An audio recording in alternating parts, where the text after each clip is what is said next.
A partir de este momento, estamos contigo, contigo unidos, contigo y tus problemas. RCR presenta Contigo, María Corina Machado. En RCR, contigo, María Corina Machado. María Corina.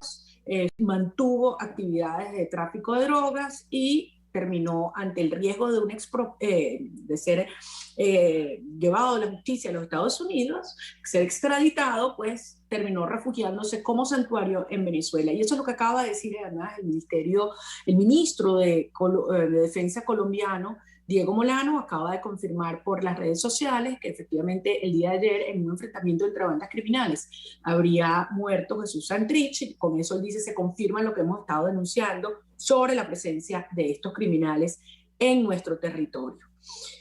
Pasa esto y simultáneamente esta mañana se produce una declaración absolutamente inadmisible, cínica, obscena, falsa, por parte del presidente de Argentina, el señor Alberto Fernández. Como es la segunda oportunidad que un alto funcionario del gobierno argentino en estos días hace referencia a la situación de Venezuela, yo no lo puedo dejar pasar. Hace unos días el canciller Solá dijo textualmente que el tema de Venezuela era tóxico y que ocupaba demasiado tiempo de la agenda internacional en temas de derechos humanos y denuncias, cuando había que ocuparse de temas de integración y de intercambio comercial. Eso lo dijo el canciller Solá. Hoy sale una declaración de Alberto Fernández donde dice: también trabajé para ayudar a Bachelet a que instale en Venezuela una oficina permanente que haga seguimiento al funcionamiento de los derechos humanos en Venezuela. Y poco a poco ese problema en Venezuela fue desapareciendo. Esto lo dijo hoy el presidente de Argentina. Señor Fernández, varias cosas que hay que aclararle. Primero, eso es falso. No existe ninguna oficina permanente en territorio de Venezuela. Lo que se firmó fue un memorándum de entendimiento para que puedan funcionar y operar 3 personas, pero que no ha ocurrido así, porque no pueden moverse libremente sin autorización del régimen. Segundo, señor Fernández, usted no lee los propios informes de la Organización de las Naciones Unidas. Acaba de publicarse una actualización en el mes de marzo. Señor Maduro ha sido acusado por una misión de verificación de hechos independientes de ser coautor material de crímenes de lesa humanidad. En tercer lugar, usted no está al tanto, señor Fernández, que en diciembre del año pasado la fiscal de la Corte Penal Internacional dio procedencia a la tercera etapa de este proceso en la Corte por crímenes de lesa humanidad.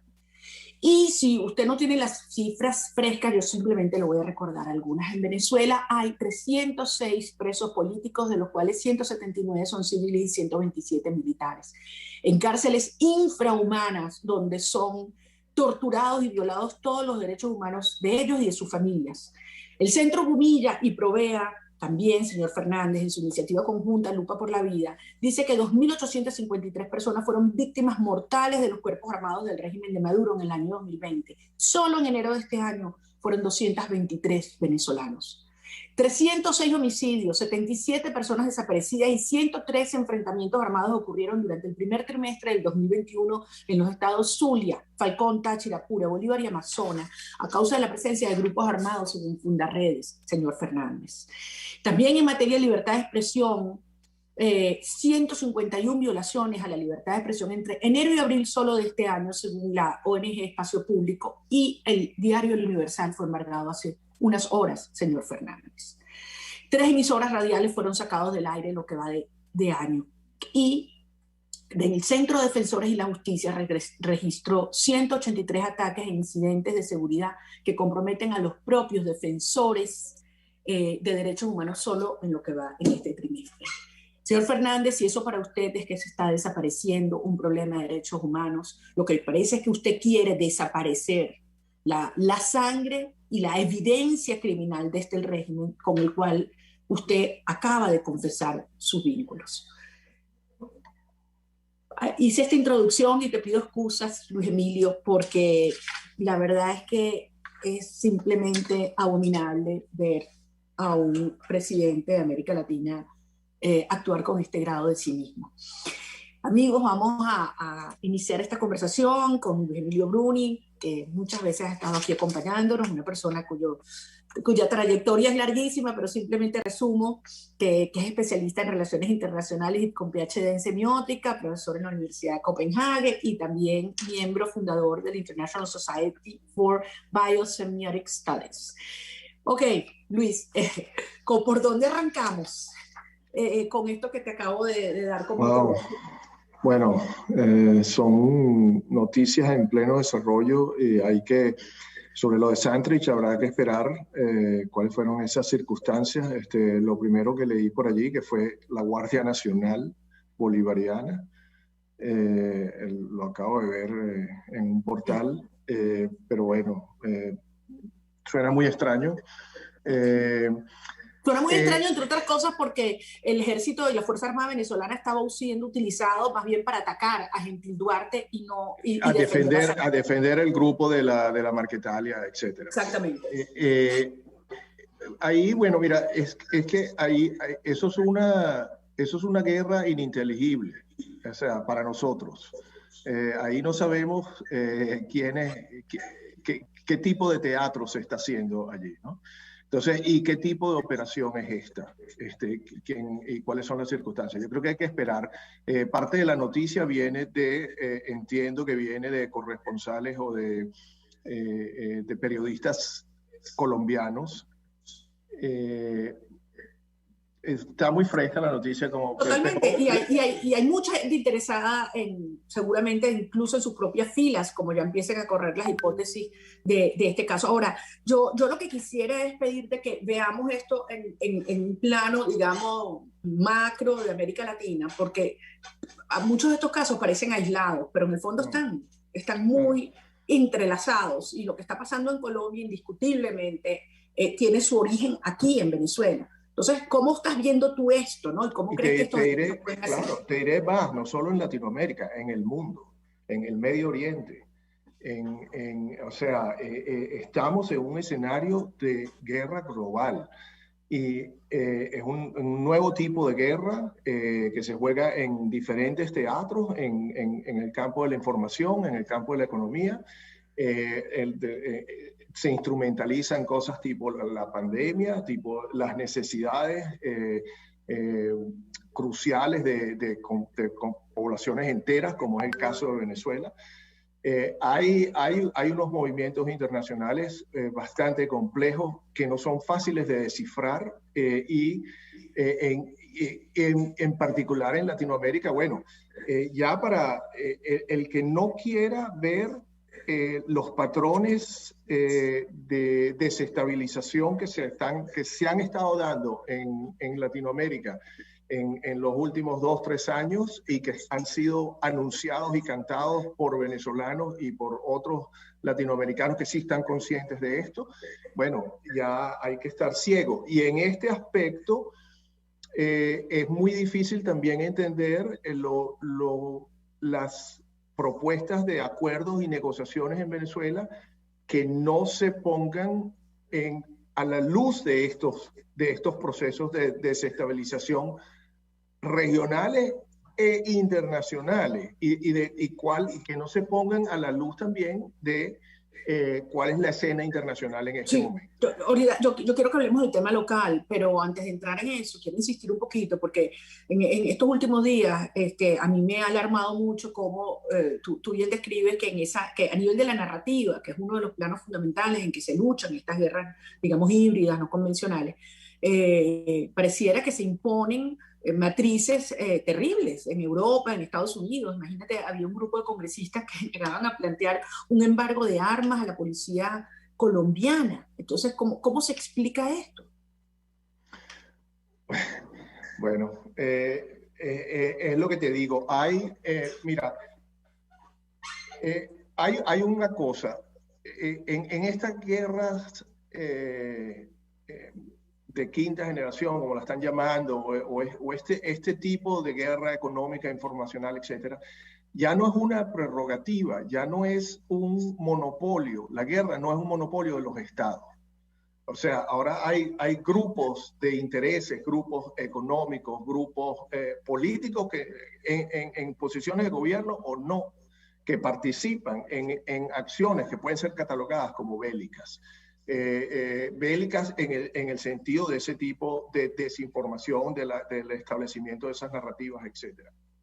Y bueno, lo que es muy difícil de descifrar es porque los intereses ya no son, los grupos y las alianzas ya no corresponden a propiedades transitivas. Es decir, ya tú no puedes decir el amigo de mi amigo es mi amigo, el enemigo de mi enemigo es mi amigo, etc. Ya ese tipo de relaciones ya no las hay porque varía en los diferentes escenarios y se dan unos tipos de relaciones bastante indescifrables. Y en ese aspecto, entonces, hay diferentes grupos dentro de la política, por ejemplo, de los Estados Unidos, que están jugando con diferentes factores, diferentes sectores de estas alianzas internacionales, que a veces son alianzas bastardas.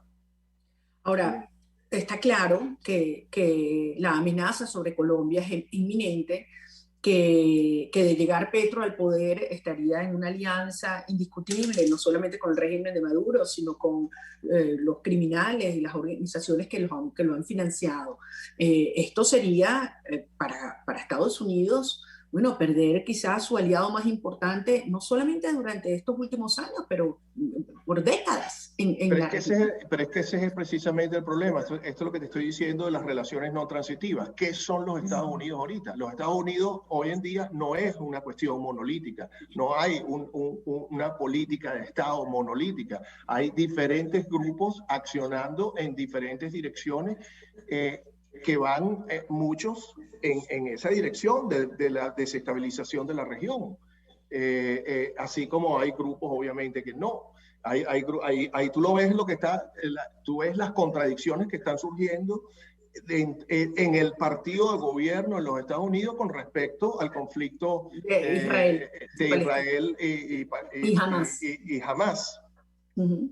Y eso mismo lo puedes tú extrapolar a lo que puede estar sucediendo en Colombia.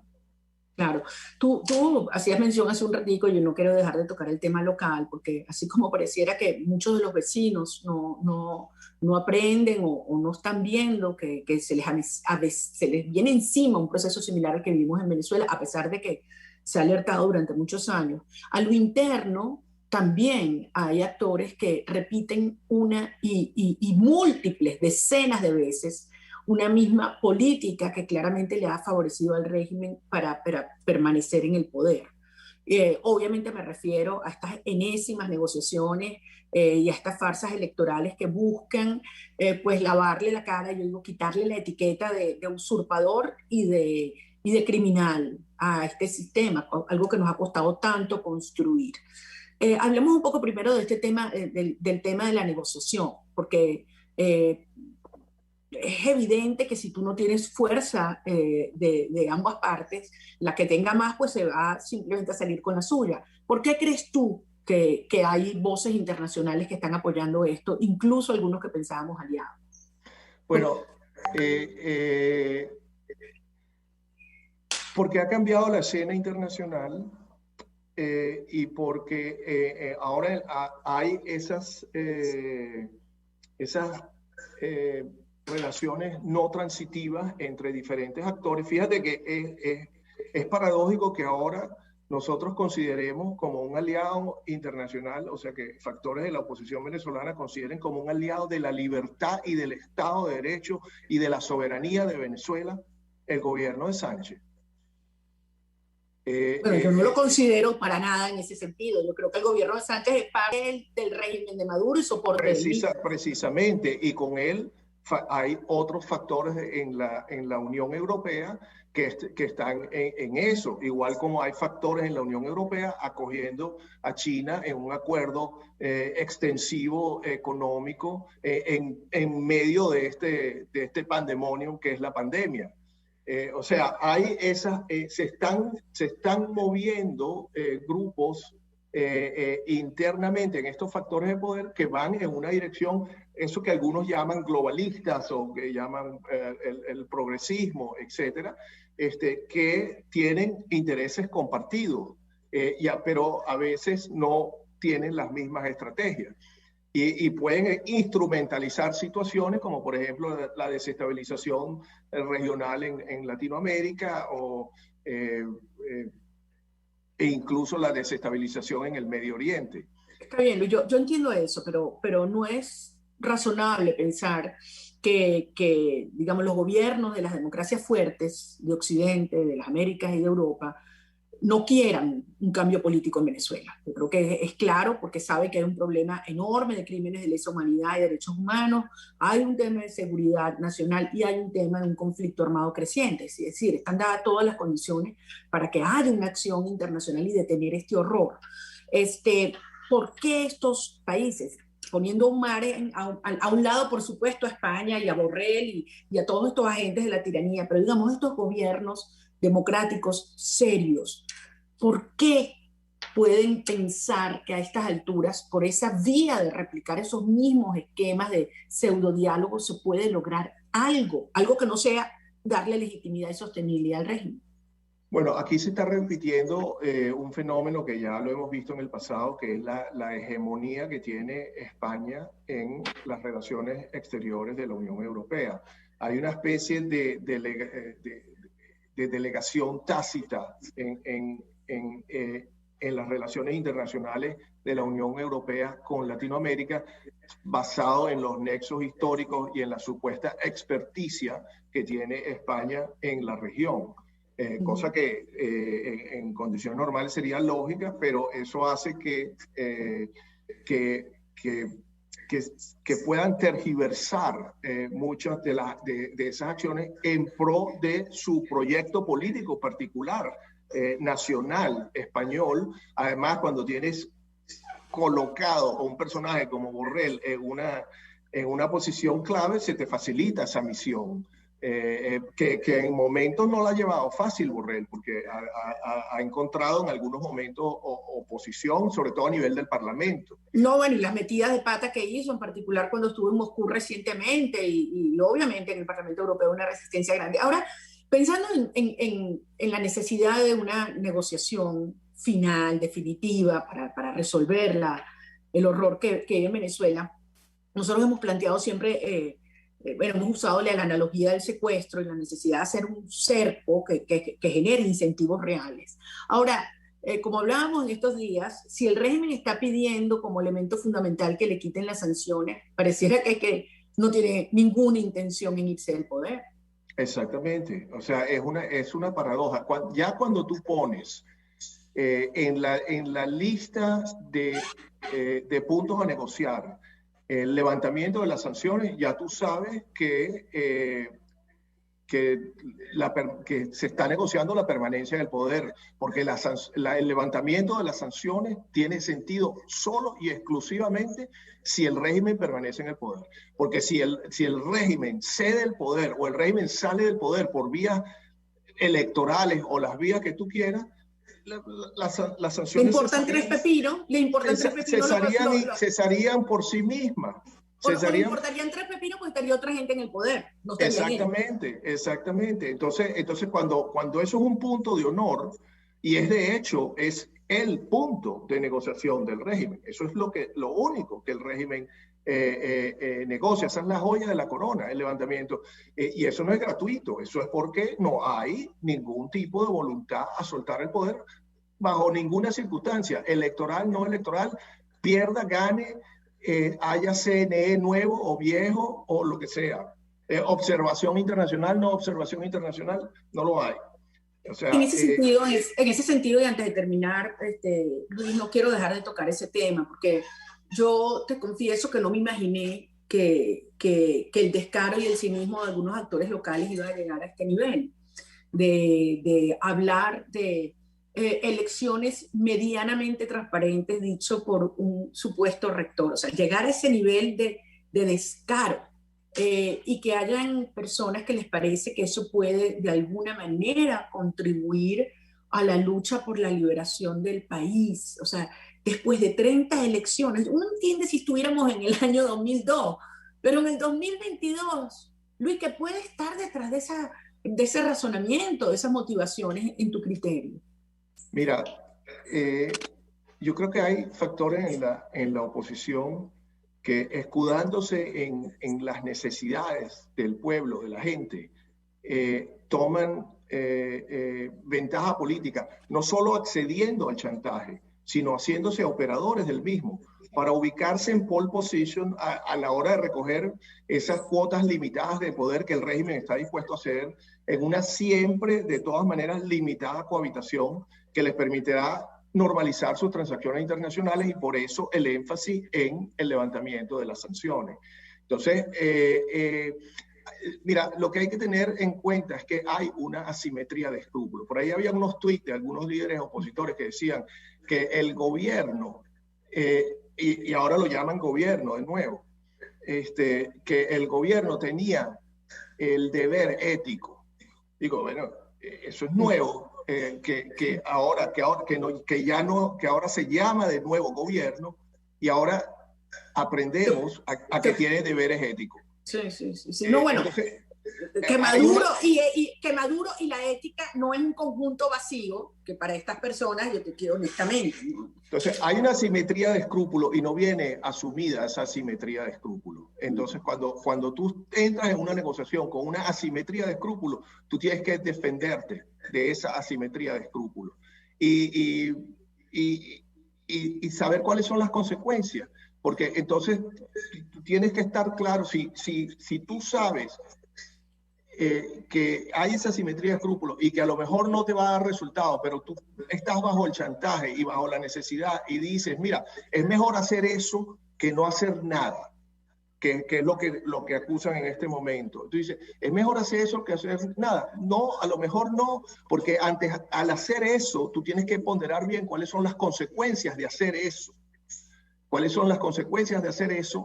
Y estar claro con tu base de apoyo, cuáles son los riesgos de esas consecuencias, de hacer eso que tú estás diciendo que hacer, y llamarlo por su nombre. O sea, tú dices, si tú dices en otro, mira, no hay nada que hacer, vamos a claudicar porque nos vamos a morir de hambre, ya eso es otra cosa. Ahora, que tú digas que vas a lograr la independencia, la soberanía, el Estado de Derecho, y la libertad de Venezuela con un proceso electoral, con esa asimetría de escrúpulos, no estás hablando claro.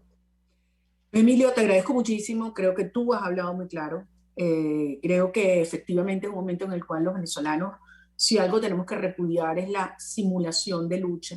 Yo creo que es de las cosas más dañinas y perjudiciales que se le puede hacer a un pueblo luchando por su libertad y con necesidad de referentes confiables, ¿no? Es muy, muy cruel lo que vivimos, y no me refiero solamente al enfrentar al régimen, sino ver cómo gente que uno valoraba, estimaba, se han quebrado, han sido cooptados, y estoy hablando de todos los sectores, y así funcionan los sistemas de mafia, pero con más razón tenemos que enfrentarlo y aferrarnos muy duro a la verdad. No importa lo que te digan, no importa cómo te traten de silenciar, al final la verdad se impone. Así que te agradezco muchísimo tu lucidez y tu tiempo y cariño y cercanía a pesar de la distancia. No, te agradezco yo a ti, María Corina, es siempre un gran placer. Bueno, seguimos en contacto. Luis Emilio Bruni, desde Copenhague, muchísimas gracias, Luis. Amigo, vamos a una brevísima pausa y al regreso vamos a estar conversando con una persona que generalmente la relación es en la otra dirección. Él me entrevista a mí, pero yo hoy tengo mucho interés en conversar con un joven periodista venezolano, comunicador muy serio, que respeto enormemente, que es Neomar Hernández, y ustedes lo conocen muy bien en esta familia de RCR. Vamos a una brevísima pausa y al regreso estaremos conversando con Neomar.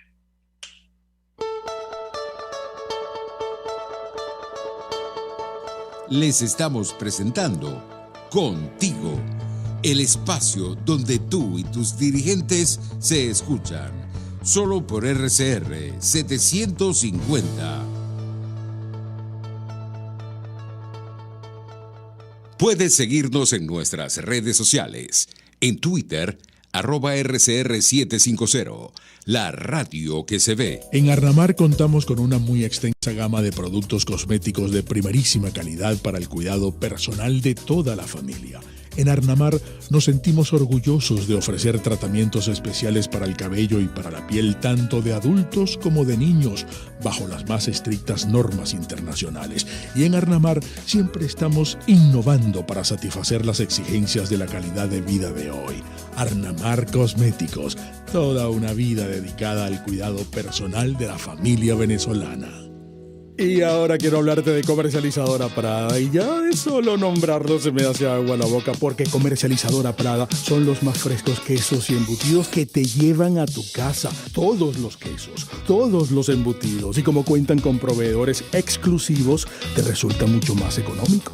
Llámalos ya, 0424-134-6035, en Instagram wprada.ve. Comercializadora Prada, todo en quesos y embutidos con la mejor relación precio-sabor.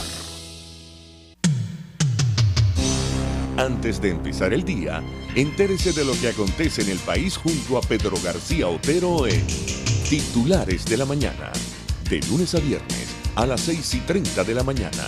Acompáñelo y empiece su día bien informado. Titulares de la Mañana con Pedro García Otero, solo por RCR 750 AM, porque lo bueno une.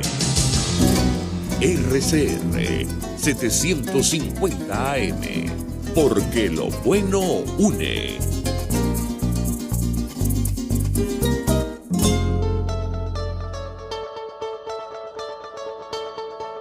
Pluralidad, libertad y respeto. Estás escuchando Contigo, solo por RCR 750. Aquí estamos, amigos, de regreso contigo, y como les anuncié, voy a tener una inédita conversación con Niomar Hernández.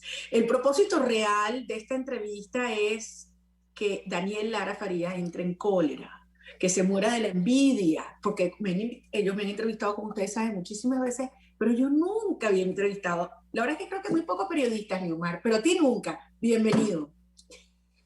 Gracias, María Corina. Es un placer estar acá contigo. Sí, creo que estoy debutando acá como entrevistado tuyo, y en efecto creo que nuestro propósito de hoy es que Daniel se ponga muy celoso, y muy yo estoy perfectamente encaminado a cumplir. No te estoy oyendo. ¿Ustedes me escuchan a mí? Ay, ay, ay, Dios. Se quedó pegado a él, ¿verdad? Vamos a esperar que Niomar regrese, que como estaba diciendo, estaba comprometidísimo en lograr el propósito de poner celosísimo a Daniel. Nada que aparece Niomar, ¿verdad?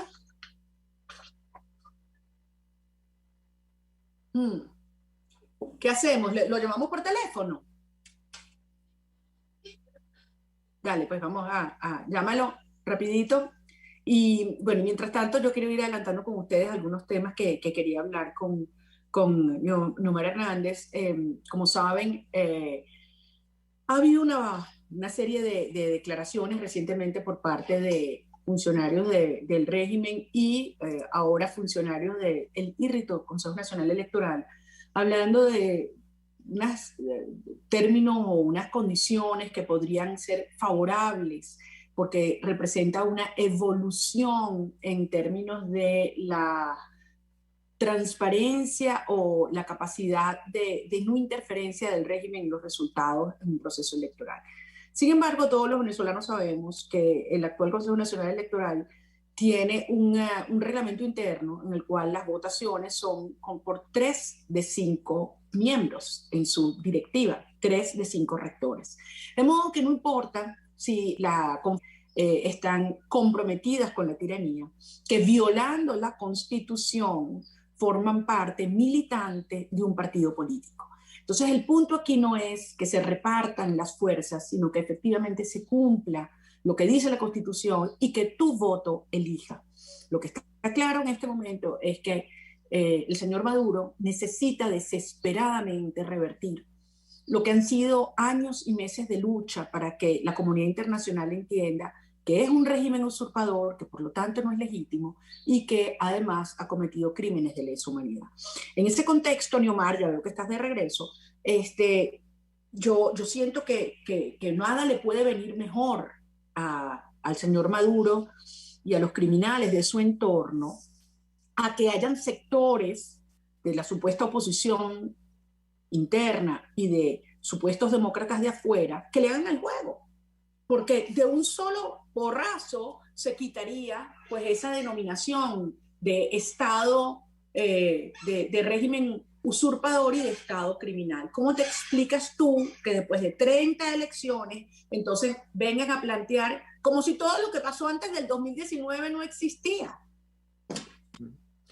Yo me imagino, María Corina, que tú, más que ninguna, te debes sentir agobiada por todo esto, porque tú antes de ser dirigente política, tú estuviste, yo recuerdo tu experiencia en Súmate, en aquel referendo revocatorio del año 2003-2004, y yo recuerdo el previo de aquello, que yo era muy chamo, yo tenía algo así como 18 años. Yo también, así que no sigan. No, 18 no, yo creo que tenía como 16. Yo era un chamito. Y era todo este mito de cómo la conformación del directorio del CNE podía alterar lo que era una tendencia, que era la tendencia ya decidida por Chávez de no abandonar más nunca el poder, que fue lo que él decidió después del 11 de abril del año 2002, ¿no? Entonces, yo recuerdo toda esa épica que se montó con el famoso 3-2 en el tema de los rectores. Y he visto lo que ha corrido desde aquel entonces hasta ahorita, y es lo mismo. Estamos hablando de 16 años, 17 años más o menos. Y yo me imagino cómo tú te debes sentir frente a eso, que ya has visto la película 3, 4, 5, 6, 7 veces. Y cuando yo veo los argumentos que se venden al día de hoy con respecto a encaminar a la gente otra vez por esto que no es un camino, sino que es un barranco, aunque Capriles quiera hacerlo ver como que hay un camino otra vez, yo pienso justamente en eso. ¿Cuál es la capacidad de memoria que tenemos nosotros? ¿Cuál es el respeto a la inteligencia promedio del venezolano que hay acá? Porque cuando un dirigente político sale y te dice que es que hay que hacer esto porque prácticamente se está vendiendo la panacea porque nunca se ha hecho, es o porque tiene una corta memoria o porque cree que el conjunto de los venezolanos son una manada de estúpidos que no piensan. Eso es lo que yo me imagino que está aquí presente. Entonces, mira, yo veo que esto, María, se está encaminando nuevamente hacia un escenario, y así lo decía ayer, en el que la oposición que ya se manifestó que va a participar en elecciones regionales, bueno, efectivamente lo va a hacer. Y hay una que no ha salido todavía, donde yo no descarto que el propio Guaidó pueda estar integrado en ese sentido a una presión que pueda ejercerse dentro de ese famoso G4 para que terminen inscribiendo esos partidos del G4 candidaturas en esas elecciones que no van a terminar en nada, porque tú me dirás, y lo de hoy lo demuestra plenamente, qué poder tiene una gobernación en medio de un contexto en el que ya no se habla del gobernador de Apure, ni se habla ni el alcalde de allá de San Fernando, no. Se habla es del dominio que tienen la FARC en la frontera colombiana. Totalmente, porque son gobernadores de nada, alcaldes de nada. O sea, en el supuesto de que te lo asignen, porque estos tipos no están negociando condiciones, están negociando cuotas. Es decir, cuáles son las gobernaciones y las alcaldías que les van a dar en esa pseudoelección. En ese supuesto que termina siendo tú uno de los privilegiados porque te tocó una asignación. ¿Quién manda? ¿Quién manda? O sea, ¿quién manda en La Guajira? ¿Quién manda en el sur de Bolívar? ¿Quién manda en Charallave, aquí? O sea, yo te puedo decir, son las bandas criminales. Entonces, eso, y en efecto, ¿estás ayudando o estás perjudicando a desmontar la tiranía? ¿O te estás convirtiendo en una tuerca y en un tornillo para darle estabilidad a esto? Ahora, aquí nadie se chupa el dedo. Uno se pregunta, ¿y el 2013 no pasó? ¿No ocurrió una elección del 2013 donde se ganó una elección y donde la gente estaba dispuesta a luchar? Eso no pasó. Pero perdóname, es que yo a veces me siento como si tú o yo somos islotes en medio de la incomprensión, ¿no? De lo que pasa nacionalmente en Venezuela, porque yo veo gente que propone eventos para analizar la realidad del país y para ver una realidad del país que habla de posibles diálogos, que habla de procesos de negociación con la empresa privada, que cada vez, por cierto, es menos la que existe en Venezuela desde hace por lo menos 15 años a la fecha. Veo de procesos donde se habla de medios de comunicación que yo no sé cuáles son, porque bueno, los medios de comunicación en Venezuela prácticamente ya no existen, lo que quedan son mamparas. Se habla de esta industria floreciente cada vez que viene una elección y por eso es que se entienden las opiniones de encuestadores y asesores de marketing de esa industria de las encuestas. Entonces empiezan las encuestas, que si tal partido, como si esto es un sistema de partidos. Yo no sabía que en Venezuela existía un juego democrático con sistema de partidos, que si el PSUV tiene 18%, los ADECOS tienen 5%, María Corina tiene 0,001 y COPEI tiene 1 y así. O sea, se habla de una cantidad de cosas que remiten a un país que no existe, o que al menos solo existe en la mente de esta gente, que evidentemente, como tú dices, no se chupa el dedo. Aquí hay mucha conveniencia detrás de todo esto y tiene que ver con la preservación tanto de dineros mal habidos como de posiciones de poder que yo me imagino que si no existiese este ecosistema no se presentarían esas posiciones de poder. Y al final de cuentas todo esto es a pesar del pueblo venezolano, que es el que pasa las tragedias y es el que pasa las vicisitudes todos los días.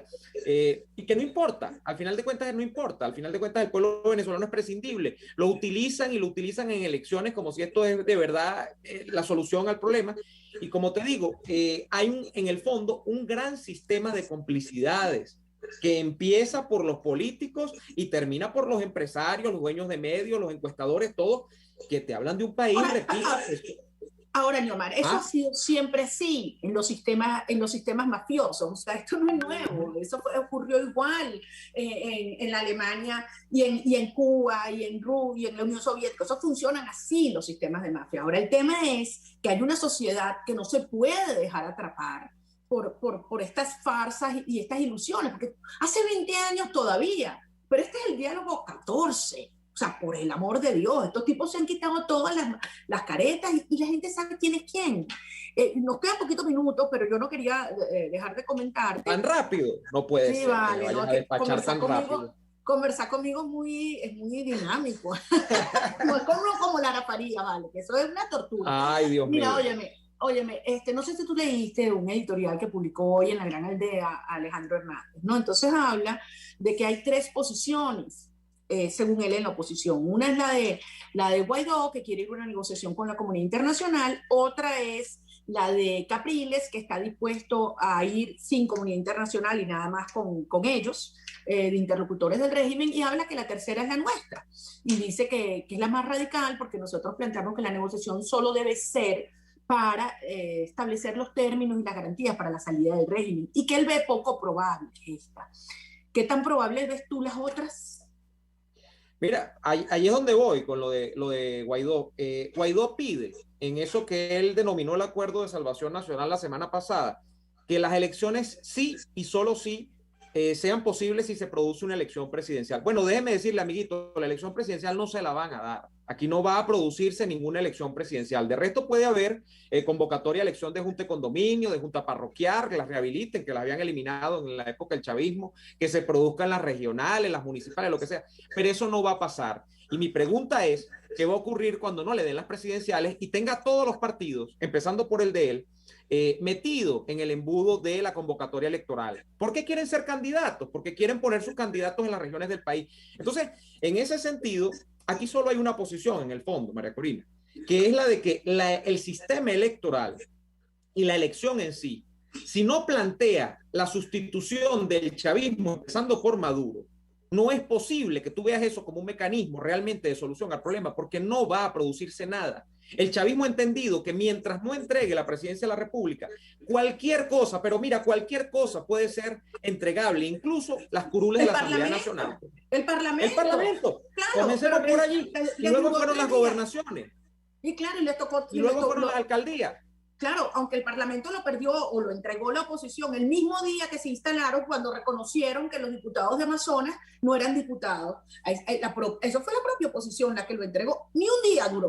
Pero te pregunto yo aquí, es que acaso nosotros tenemos una comprensión de la política de Venezuela que escapa del promedio, que es una cosa, que mira, hemos descifrado el enigma detrás del código da Vinci de la política venezolana. Eso lo ve cualquiera, o yo creo que lo puede ver cualquiera. Ahora, ¿por qué se empeñan en decir que no lo ven? Esa es mi pregunta. Yo no entiendo por qué dicen ¿Tú crees que no lo ven? ahora sí.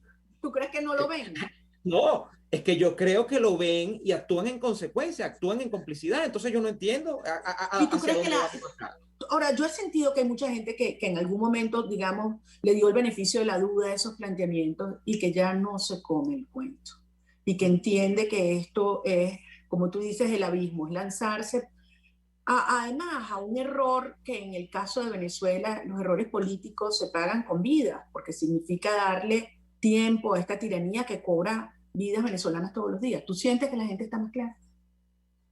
Sí, de hecho, yo creo que la gran carrera cuesta arriba de estos politicuchos va a ser justamente de dónde van a sacar ellos votos para lograr convocar ese proceso en diciembre. Porque déjame decirte que desde ya y sin echar mano de las encuestas ni de IBAT, ni de Seijas, ni de Seguía, ni de Luis Vicente, nada, es evidente que la gente ha perdido todo aprecio por el voto en Venezuela y no lo ha hecho de gratis, lo ha hecho porque efectivamente el voto no ha servido para nada, el voto no ha sido suficientemente honrado en este sistema político. Entonces, el día 21, creo que es el día 21 de noviembre, que se van a producir las tales votaciones de las elecciones que no son tal cosa, regionales.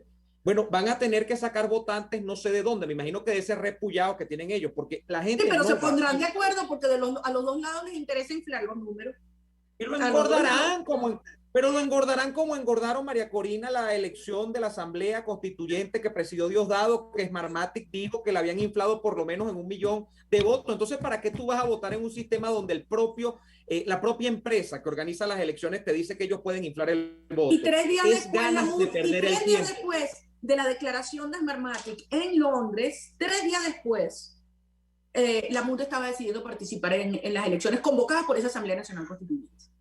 Entonces yo, mira, como mensaje final, porque sé que te apremia el tiempo, yo sé que hay gente, y esta es la típica cantaleta de siempre, que dice, ok, yo prefiero, sabiendo todo eso, ir a votar porque siento que hago algo, me siento mejor conmigo mismo, como si fueran el domingo a misa y salen de la iglesia, ay, me siento mejor porque fui a la misa, que quedándome en mi casa y no haciendo nada. Mire, yo le digo algo, hace más entendiendo el problema y sabiendo a lo que se enfrenta, que siendo de alguna manera parte coadyuvante del mismo, con lo que termina siendo una elección de este tipo.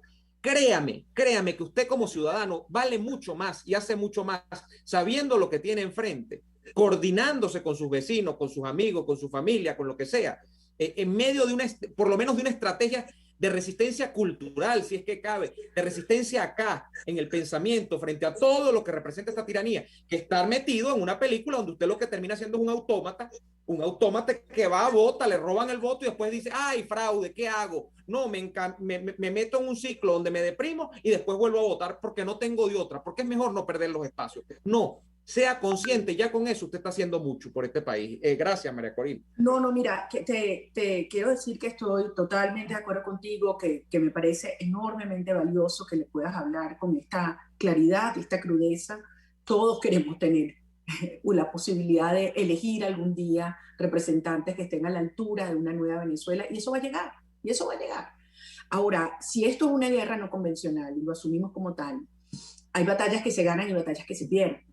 Estos últimos 2 años perdimos una batalla, pero logramos unas posiciones. Y esas posiciones son un régimen reconocido como un Estado criminal y como un régimen usurpador. No podemos retroceder esas posiciones. Y ese es el objetivo de esta dinámica electoral. Por eso yo creo que todos los venezolanos tenemos que verlo de una perspectiva súper crítica en los términos que tú dices y entender que las cosas pueden contribuir o pueden perjudicar. Y hacer por hacer no significa que tú estés ayudando a la liberación de Venezuela. Entonces, creo que ese sentido crítico es lo que tenemos que promover de manera pedagógica, de manera clara, de manera muy honesta, para que los venezolanos entendamos el momento difícil que tenemos, pero la gama de opciones en esta lucha que no va a pararse hasta que saquemos a los criminales y liberemos a nuestra nación. Y eso va a ocurrir, nadie puede decir cuándo. Lo que yo sí sé es que esa dinámica apaciguadora lo pone más lejos y eso no lo podemos permitir. Así es, así es. Yomar, gracias, te lo agradezco del alma. Espero que los niveles ¿cómo se llama?, de envidia y de alteración del señor Lara Farías sean tales que esta tarde no lo resista. Se te pase rápido el programa. Un gran Gracias. abrazo, María Corina. Gracias por invitarme. Un abrazo. Cuídate amigo. muchísimo. Yomar Hernández, periodista con máster en ciencias políticas, gran amigo de esta casa. Vamos a una brevísima pausa y al regreso en los últimos minutos con Carlos Fernández, estudiante, dirigente de la Universidad Central de Venezuela, coordinador de 20 Jóvenes. Ya regresamos contigo.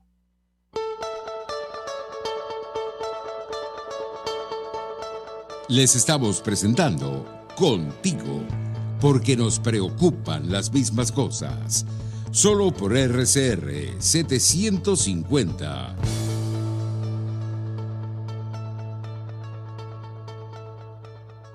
Puedes seguirnos en nuestras redes sociales.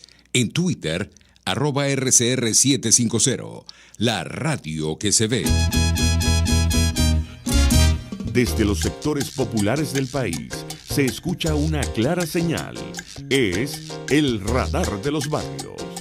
Evelyn Martínez y la red de ciudadanos le invitan a identificar amenazas, ubicar soluciones y hacer seguimiento eficiente a las problemáticas de cada sector. Un espacio contra la polarización donde se construye de abajo hacia arriba y de adentro hacia afuera. El radar de los barrios, de lunes a viernes, a partir de las 10 de la mañana, solo por RCR 750 AM. RCR 750 AM, porque lo bueno une.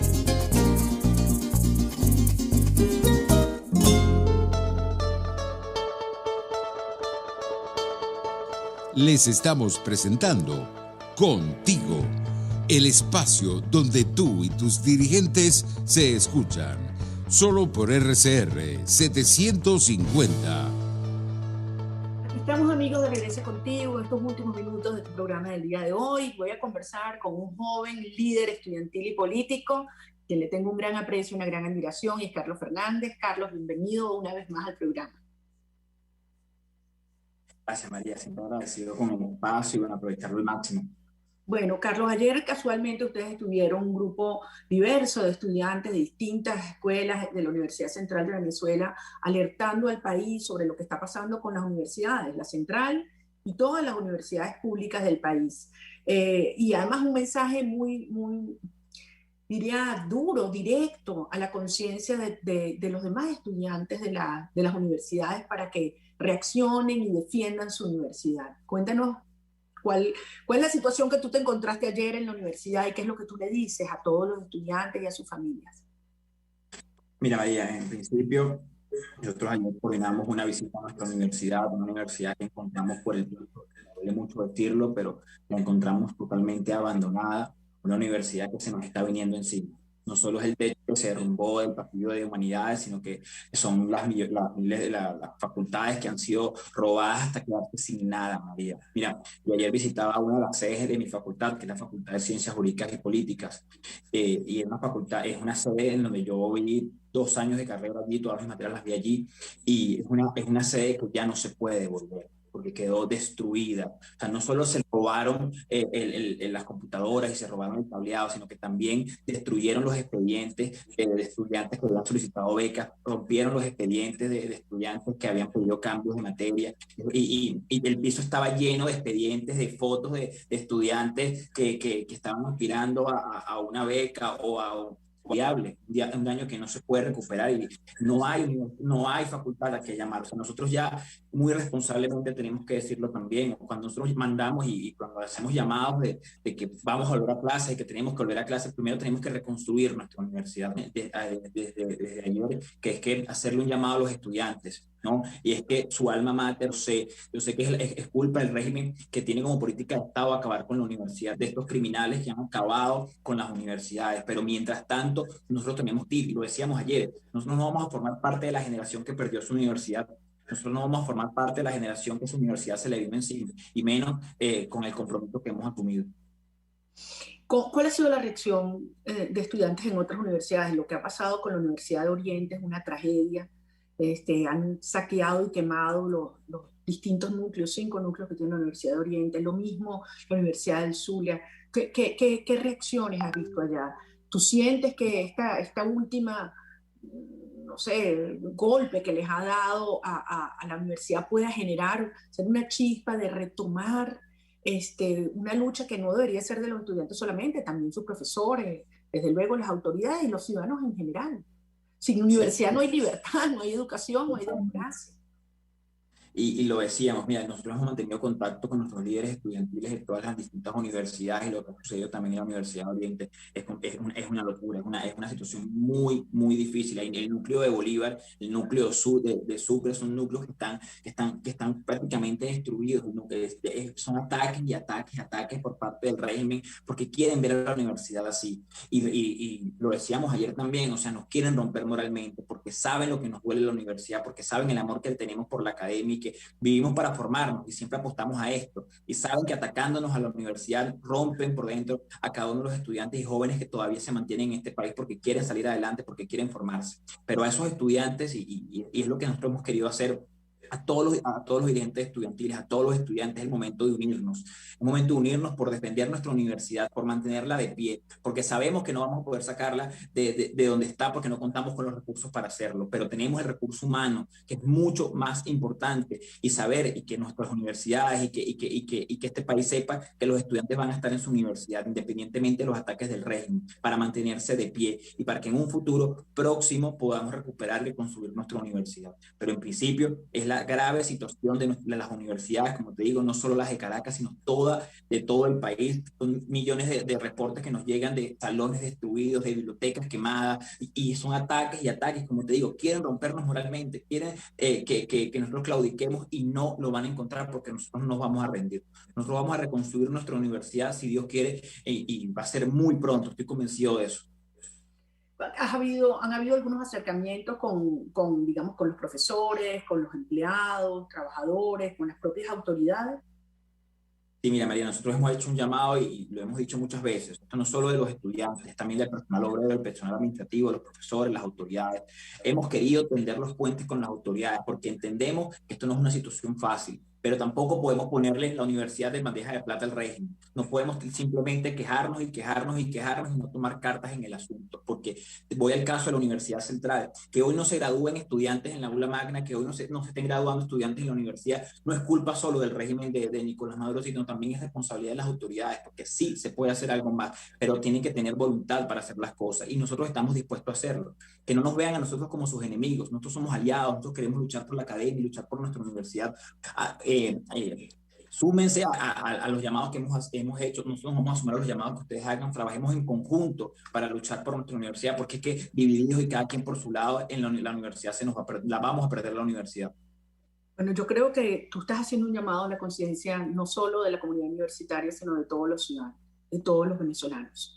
Y sí creo que en una situación de esta arremetida brutal de la tiranía, y ante tantas trampas y maniobras de apaciguamiento y de hacerle sentir a la sociedad venezolana que todo está perdido, la lucha alrededor de la universidad, los valores que representa, del mérito, del conocimiento, de la excelencia, de la oportunidad a tantas familias de poder surgir con la base de lo que la universidad le ha ofrecido durante generaciones y debería estarle dando hoy a nuestros jóvenes, es muy poderoso. Es un llamado que, como tú dices, aglutina a muchísimos ciudadanos, y que provenga de ustedes en este momento, este llamado de auxilio, de desesperación, es más que oportuno. Así que, Carlos, quiero hacerte un reconocimiento a ti, a tus compañeros de todas las distintas facultades, los movimientos estudiantiles.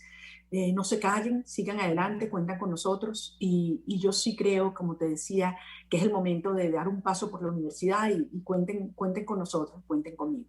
Cuídate mucho. Gracias, María. Un abrazo. Gracias. Gracias, Carlos. Era Carlos Fernández, coordinador nacional de Vente Joven, dirigente estudiantil de la Universidad Central de Venezuela. Y a todos ustedes, amigos, gracias por habernos acompañado el día de hoy. Momentos duros, momentos en los cuales la vida nos pone a prueba, momentos extremos donde cada quien demuestra de lo que está hecho. Y yo estoy convencida que esta sociedad, esta nación nuestra, estas generaciones nuestras, estamos hechos de madera fina, madera dura, y amantes como somos de la libertad de nuestra tierra, nada ni nadie nos va a doblar ni quebrar. Hasta el próximo martes. Dios nos bendiga contigo.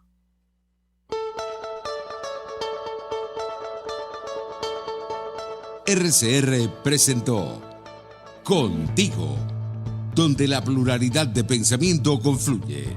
Solo por RCR 750.